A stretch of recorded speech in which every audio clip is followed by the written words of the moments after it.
സദ്യയിൽ എത്ര കറികളുണ്ടെങ്കിലും നമുക്ക് പിങ്ക് കളറിൽ ആ പച്ചടി ഇല്ലെങ്കിൽ ഭയങ്കര ഒരു കുറവ് പോലെയല്ലേ തോന്നണത്. അപ്പം നമുക്കിന്ന് പിങ്ക് കളറിലെ പച്ചടി റെഡിയാക്കാം. അപ്പോൾ ഞാനിവിടെ ഒരു ബീറ്റ്റൂട്ട് ഗ്രേറ്റ് ചെയ്തെടുത്തിട്ടുണ്ട് കേട്ടോ. അപ്പോൾ ബീറ്റ്റൂട്ടൊന്ന് നമുക്ക് ഒരു പാൻ വെച്ചിട്ട് അതിലോട്ട് ഇട്ട് കൊടുത്തിട്ട് ഒന്ന് വേവിച്ചെടുക്കുക.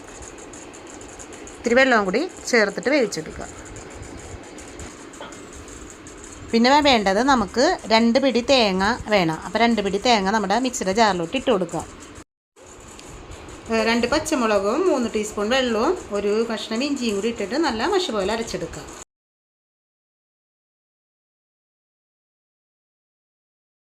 അപ്പോൾ ഇത് അരച്ചെടുത്തിട്ടുണ്ട്. ഇനി ഇതിലോട്ട് ഒരു 1/4 ടീസ്പൂൺ കടുകും കൂടി നമുക്ക് ചേർത്ത് കൊടുത്തിട്ട് നമുക്കൊന്നത് പയ്യൊന്ന് ഒരു ഒറ്റ പ്രസ്സിൽ ഇത് ചതച്ചെടുക്കണം കേട്ടോ. കടുക് അരഞ്ഞു പോകരുത്. അരഞ്ഞു പോയാൽ കയ്പ്പ് രസം വരും. അപ്പോൾ നമ്മുടെ ബീറ്റ്റൂട്ട് നന്നായിട്ട് വെന്ത് വന്നിട്ടുണ്ട്. നമുക്ക് ആവശ്യത്തിന് ഉപ്പ് ചേർത്ത് കൊടുക്കാം കേട്ടോ. എന്നിട്ട് നന്നായിട്ട് മിക്സ് ചെയ്ത് കൊടുക്കുക. അതിലേക്ക് നമുക്ക് അരച്ചെടുത്ത അരപ്പ് ചേർത്ത് കൊടുക്കാം. നമുക്ക് നന്നായിട്ട് മിക്സ് ചെയ്തെടുക്കാം.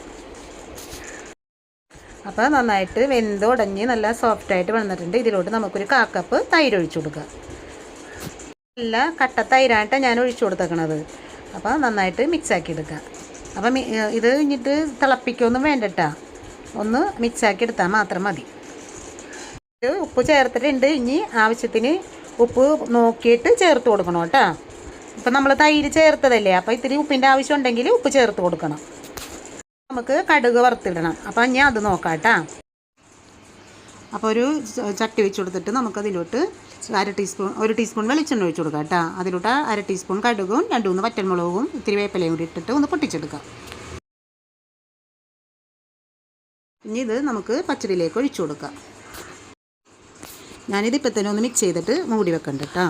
അപ്പോൾ നമ്മുടെ സദ്യക്കുള്ള പിങ്ക് പച്ചടി ഇവിടെ റെഡി ആയിട്ടുണ്ട്. അപ്പോൾ എല്ലാവരും ഇത് ട്രൈ ചെയ്ത് നോക്കണം കേട്ടോ. പിന്നെ എൻ്റെ ചാനലൊന്ന് സബ്സ്ക്രൈബ് ചെയ്യാൻ ആരും മറന്നു പോവല്ലേ. ഒന്ന് സബ്സ്ക്രൈബ് ചെയ്തേക്കണേ.